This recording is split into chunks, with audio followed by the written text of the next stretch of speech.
After surprising the entire NFL and their fans, the Panthers decided to indeed go with the defensive side of the ball on day 2 of the draft. We'll break it all down right here on Locked On Panthers.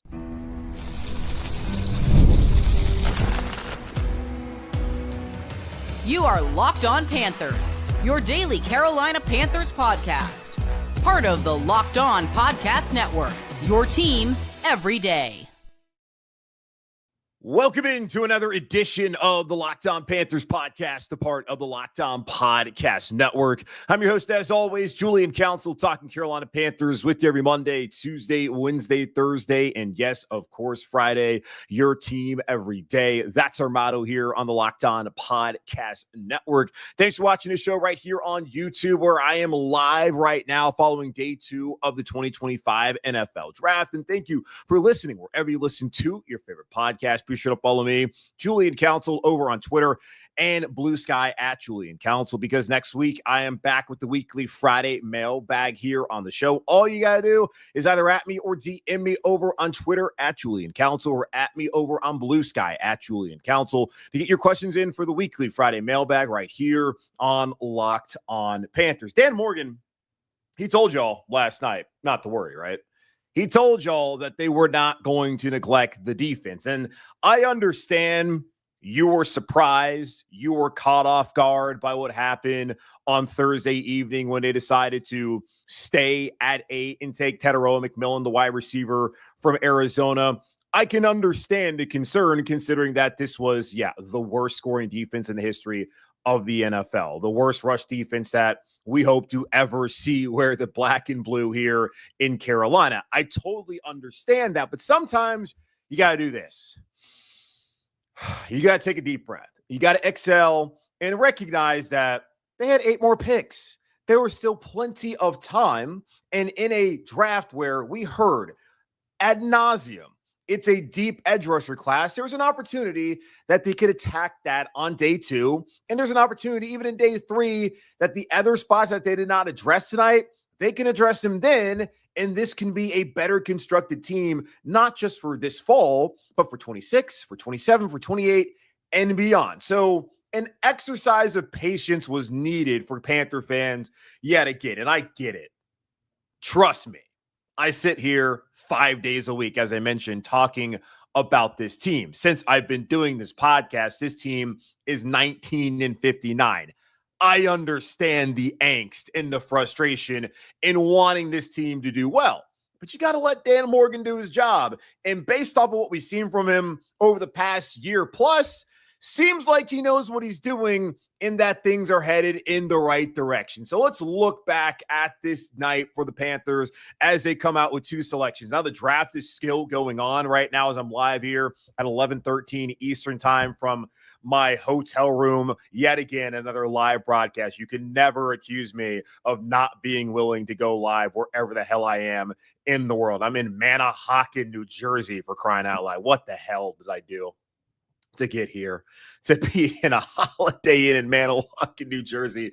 But I'm excited to be here with y'all as usual. And if I tell you I'm going to be live, I'm going to be live. I was a little concerned before coming up here about the Wi-Fi in the hotel. It was kind of spotty. I think I'm good right now. If I'm not good, I'm sorry. But you look at tonight's draft, Carolina was going into it, and I felt like edge rusher needed to be something that they addressed. I look at the group heading into this draft. Jadeveon Clowney, I thought overall played well for the Panthers, but the expectation if he was going to be a high-level pass rusher, which honestly hasn't really been, that was not something I felt was reality when the Panthers signed him last offseason. DJ Wonnum, like what they had in him. The problem was he was coming off of that partially torn quad. Then we found out about the blood clot, missed first 9 games. But the final 8, you saw the promise and why this team wanted to get him. And now they've added Pat Jones II from Minnesota, who had a nice year. So it's a solid trio, but not a trio that really scares you. One where there's a premier pass rusher in that group. And if you throw DJ Johnson in there and make it a foursome,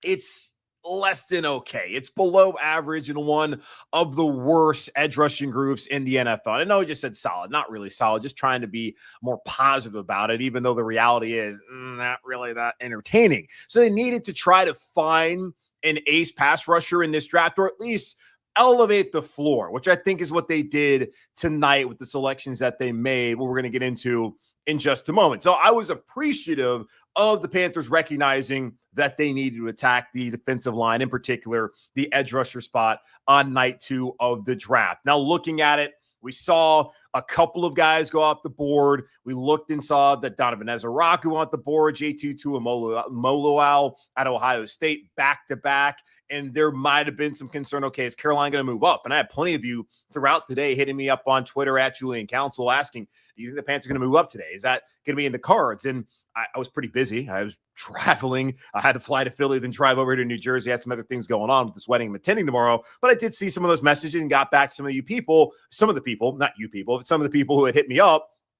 And I thought, you know what, maybe they will be aggressive. They had 8 more picks. And when you have 8 more picks and you look at it, they are pretty set starter-wise and most spots on the roster. They could afford to be aggressive. And we saw that when they decided to trade pick 57, 74, 111, 230 to the Denver Broncos for, most importantly, pick 51, 85, 122, and 208. And when looking at that, it was essentially pick swaps in the 2nd, 3rd, and 4th rounds. And then the Panthers moved up from their 7th round pick to a 6th round pick and now do not have a 7th rounder. And with the 51st pick overall, they took Nick Scourton, the edge rusher out of Texas A&M. Now, this past year was not a great year for any of those edge rushers from A&M. We know Jamar Stewart, who got drafted by the Bengals 17th overall, did not have high-level production at all during his time in Aggieland. And Scorton came in and didn't really produce the level that A&M paid him to do. But we had talked to Kyle Krabs of Locked On NFL Scouting. He's been doing some stuff with Joe Marino, who hosts Locked On Bills, and is co-host of that show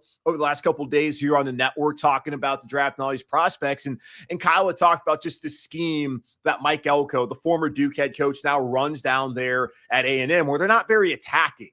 They want to win with 4. They want to dictate the front of the line of scrimmage. And that's pretty much what they're trying to do. Like, they're not really trying to be aggressive and do some crazy stuff.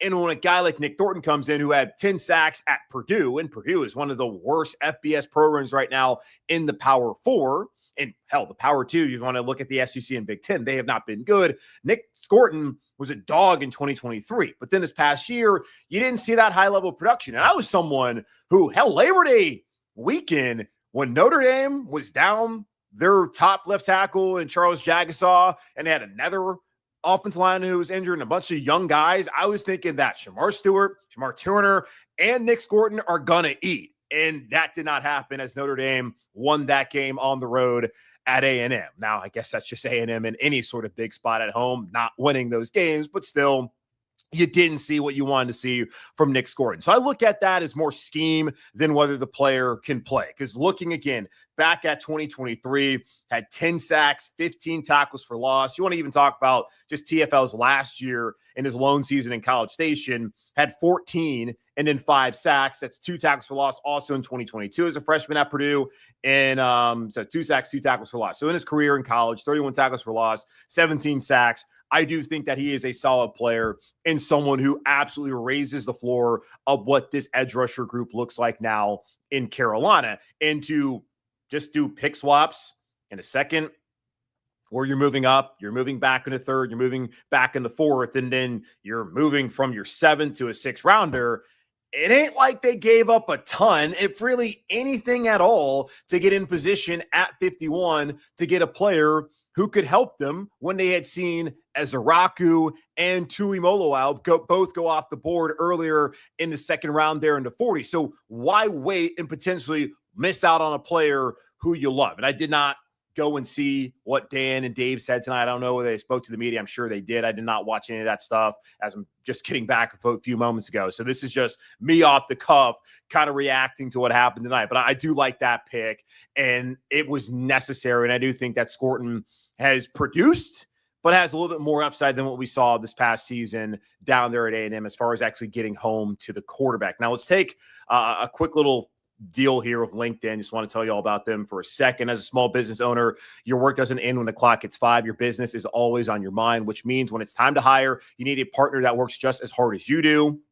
That's where LinkedIn Jobs comes in. When you clock out, LinkedIn clocks in. LinkedIn makes it easy to post your job for free, share it with your network, and get qualified candidates all in one place. LinkedIn's new feature can help you write job descriptions and then quickly get your job in front of the right people with deep candidate insights. And here's a pro tip.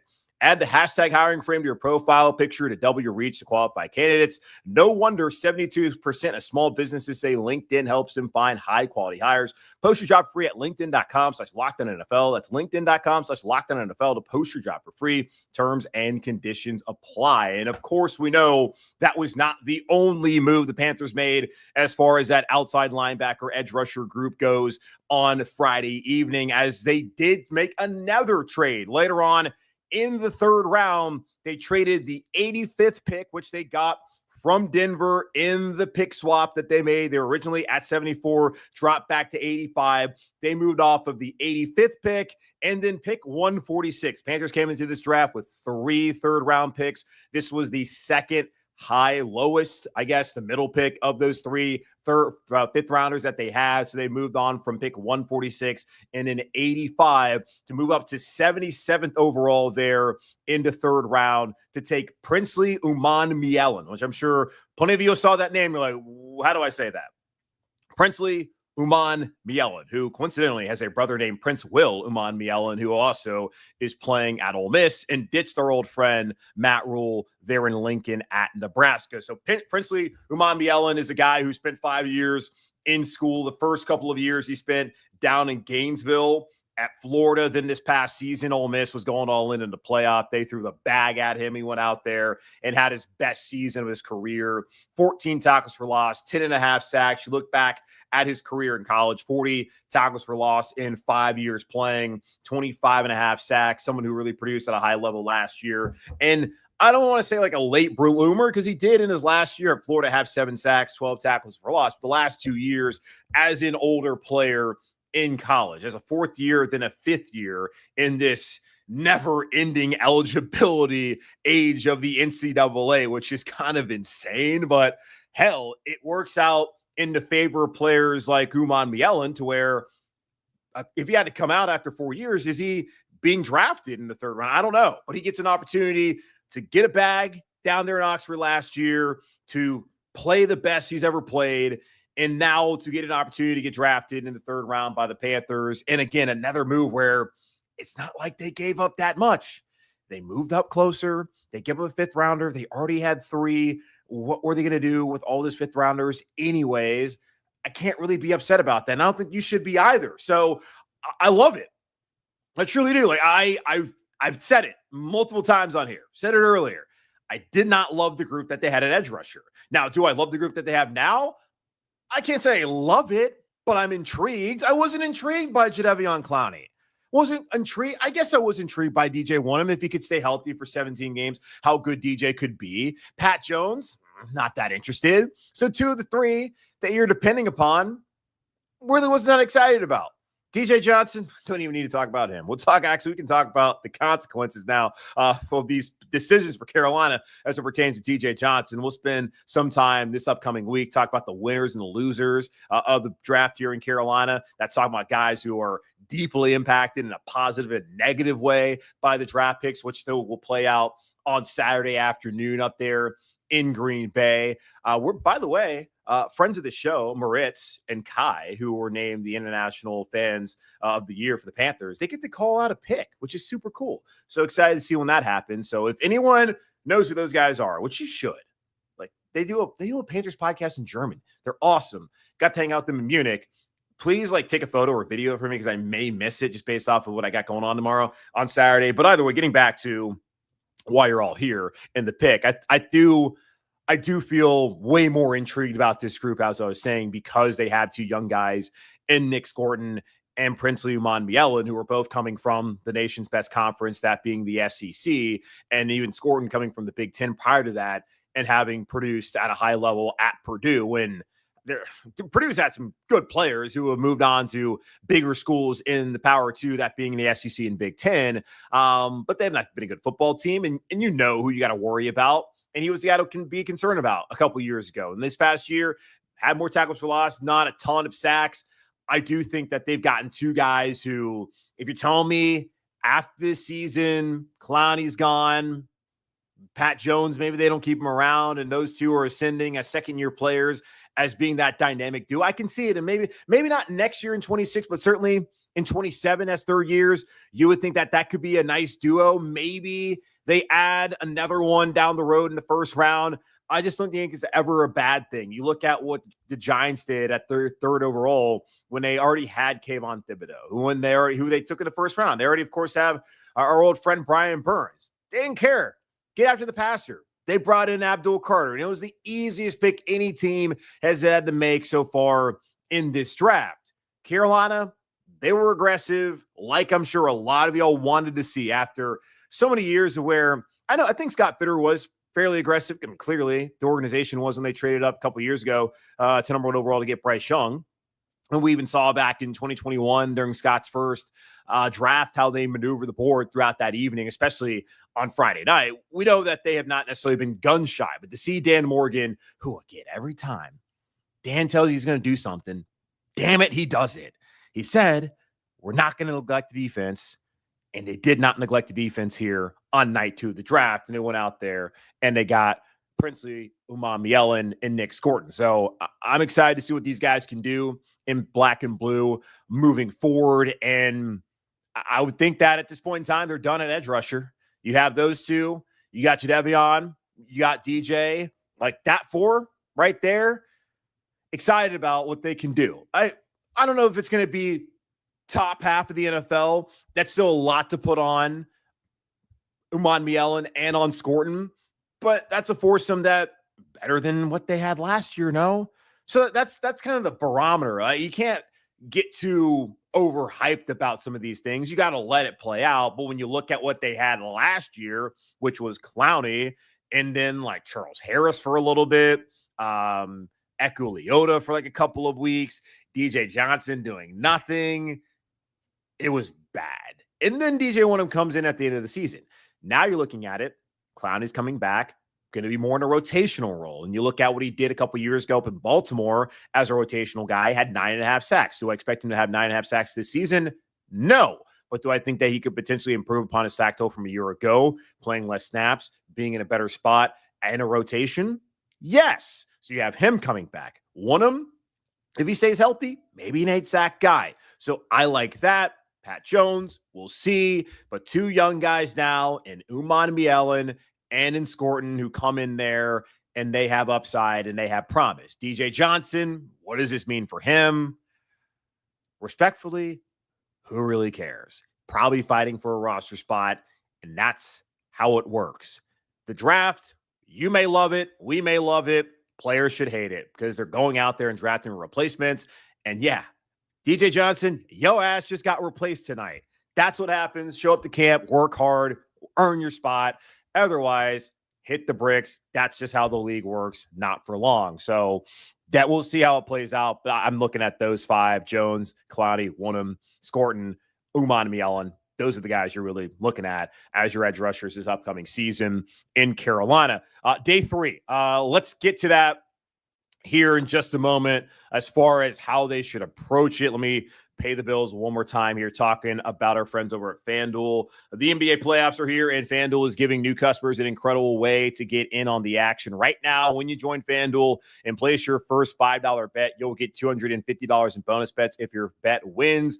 I love how FanDuel makes betting so easy, whether it's picking my favorite team or diving into player props from three-pointers, steals to assists. FanDuel has so many ways to bet your favorite player props. Plus, after the game tips off, you can even combine live prop bets into a same-game parlay for a chance to win big. Don't miss out.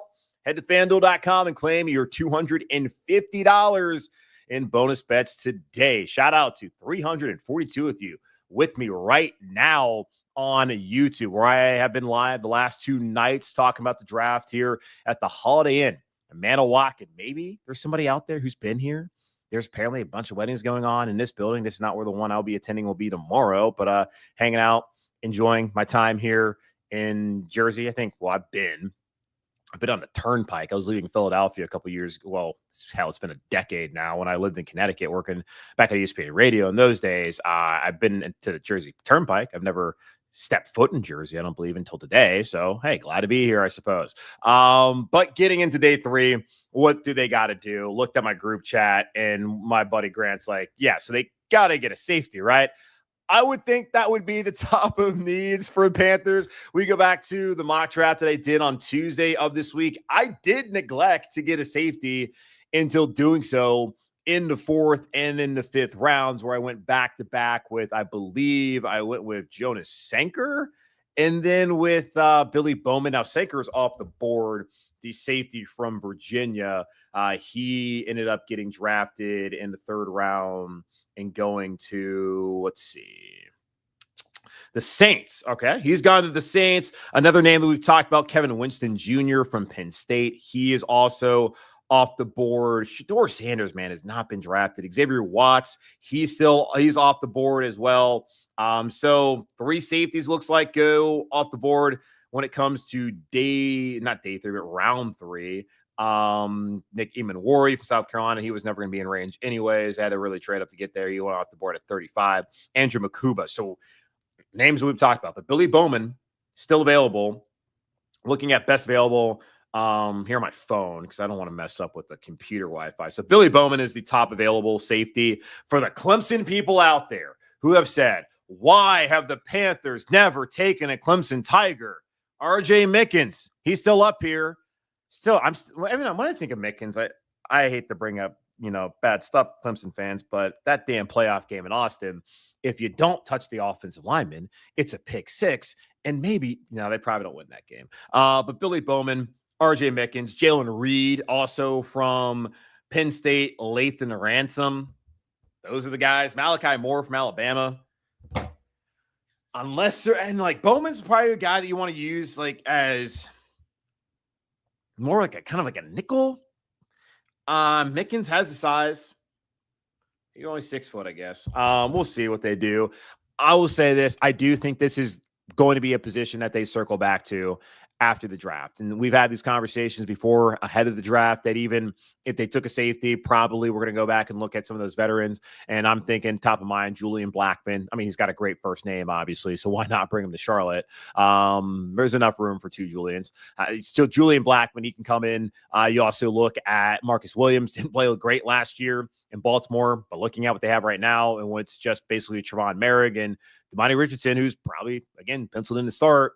Yeah, you're going to have to maybe bring in another veteran. Nick Scott's back there as well, but that's more of a if injuries happen, you don't really want him to be one of your key rotational guys at safety this season after really struggling the last 2 years in Cincinnati and Carolina, respectively. So I do think that safety, that would be what they're looking at. And they still, if I have everything correct, they have 114, 122. Those are both in the 4th round. They have 140, 163 in the 5th round and 208.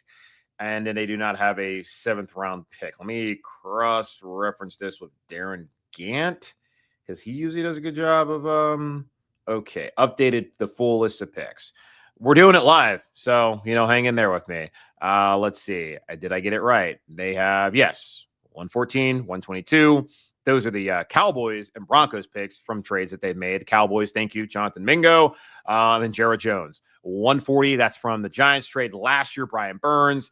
The Ravens, 5th rounder, that's from moving up. Thank you, Deontay Johnson. And then the Broncos, 6th rounder as well from tonight. So every pick that they own for the rest of the draft is all from trade. So shout out to Jonathan Mingo. Shout out to, just the Broncos in general, Brian Burns and Deontay Johnson for making it all happen. But safety, I think they should go there. I don't think offensive line makes sense. Like if you're getting a tackle, are we really thinking like a 4th or 5th round tackle down the road is going to be a starter? I would not think that. So that feels like maybe a depth pick, but I don't think that's going to be something that comes to fruition as a starter down the road. Running back, yeah, I could see that happening. And let me look at some running backs they have available right now, still out on the board. Let's see. Cam Scatterbo. Well, my guy Dylan Sampson, that's who I would want. Dylan Sampson's guy. So Dylan Sampson's who I honestly, if he's there when they get on the board again at 114, I'm cool with it. Dog. Look at the history of Tennessee football, what he did last year.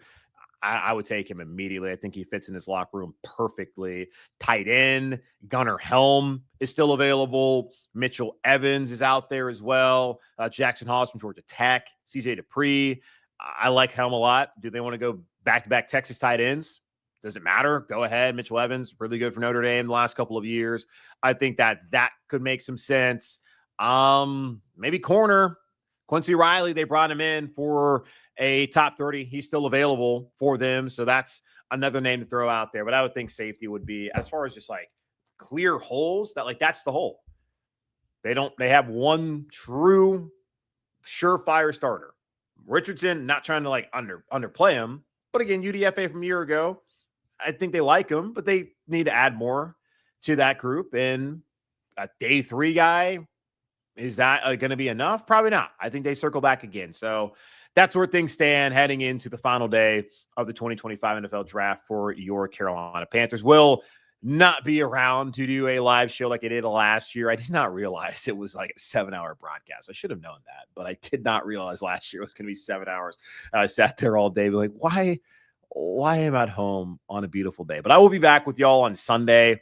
I don't believe I'll go live. I'll probably just record something after I get home and put it out there for y'all to get all my reaction. That will be Monday's episode as well. Please don't be mad because I gave you the podcast the day before. Like, relax. I still can't believe someone cried. It was upset about that. But I appreciate everybody being here live with me. Over 400 people we had joining in at one concurrent time. But that's going to wrap up this edition of the Locked On Panthers podcast, part of the Locked On Podcast Network, hosted by yours truly, Julian Council. Again, y'all, subscribe or follow the show free over on YouTube, wherever you listen to your favorite podcast. And be sure to follow me, Julian Council, over on Twitter and Blue Sky. Yeah, at Julian Council. Or next Friday, I'm back answering your weekly Friday mailbag questions. All you got to do is at me or DM me over on Twitter or at me over on Blue Sky to get those questions into me right now. In the meantime, be safe, be happy, whole. As always, keep pounding. And I'll talk to you guys on Sunday/Monday. But enjoy your weekend.